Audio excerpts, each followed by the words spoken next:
యోధ 4 లక్షణాలు కలిగినవాడు. అవన్నీ చెప్పను కానీ ఒకటి చెబుతాను. మొదటిది 114వ కీర్తనలో చాలా తేటగా రాయబడిన 2వ వాక్యం, ఐగుప్తులో నుండి ఇశ్రాయేలు అన్య భాషలలో నుండి యాకోబు బయలుదేరినప్పుడు యోధ ఆయనకేమయ్యాడంట? కొరడాలు దెబ్బలు తిన్నారు, అడుసు తొక్కారు, చదువు లేదు, సంస్కారం లేదు, పిల్లలను పెంచుకునే అవకాశం లేదు. ఎంతకాలం బాధపడ్డారు.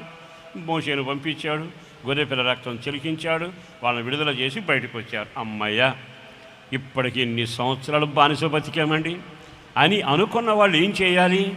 అమ్మో, దేవుడు ఈ కార్యం చేయకపోతే మన తరతరాలు నాశనమేగా అని కృతజ్ఞత కలిగి బయలుదేరినాక వాళ్ళలో యోధ అనేవాడు ఒక ఆలోచన చేశాడంటే, ఇప్పటి వరకు ఐగుప్తుకు దాసులం, ఇప్పటి వరకు పాపానికి దాసులం, ఇప్పటి వరకు శాపకరమైన జీవితానికి దాసులం, ఐగుప్తులు కొరడాలతో కొడతా ఉంటే తింటా ఉన్నాం కదా, ఇక విడుదల పొందాం గనక ఇక సాతానుకు కానీ సాతాను పెత్తనానికి కానీ వాళ్ళ ఆలోచనలకు కానీ నేను మాత్రమే ఒప్పుకోను. నేను నా దేవునికి పరిశుద్ధ స్థలంగా మారతాను, నా దేవునికి నేను పరిశుద్ధ స్థలంగా మారతాను. ఆహా, ఆకాశమందున దేవుడు తీర్మానాన్ని చూశాడట. ఆహా, యోధ నాకు ఏ స్థలంగా మారబోతున్నాడు?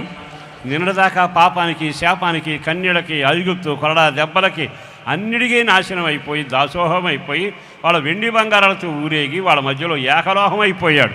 ఇప్పుడు అంటాడు, దేవుడు నాకు విడుదల కలుగ చేసి స్వస్థత, విడుదల, రక్షణ కలుగ చేశాడు గనక యోధ ఆయనకేమయ్యను? పరిశుద్ధ స్థలమాయను.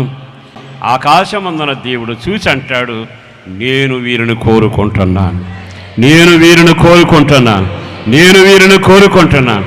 పేరు పేరున దండం పెట్టి చెప్పగలిగిన మాట, దేవుడికి నివాసంగా నువ్వు మారావా?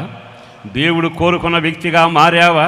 ఇంతకాలం నువ్వు పడ్డ కష్టాలు, ఇబ్బందులు అన్నీ చూచావుగా. ఇకనైనా యోధాలాగా నువ్వు అనాల్సిన మాట ఏమిటంటే, నా దేవునికి నేనేమై ఉంటాను? పరిశుద్ధ స్థలమై ఉంటాను. చెయ్యి ఆ మాట అందరూ అనండి. ఇక మీదట యోధావలి పరిశుద్ధ దేవునికి నేను పరిశుద్ధ భూమిగా ఉంటాను, పరిశుద్ధమైన మందిరంగా ఉంటాను, పరిశుద్ధమైన జీవితం జీవిస్తాను. ఆయన నా దగ్గర కాలు మోపాలి, నా ఇంట్లో కాలు మోపాలి.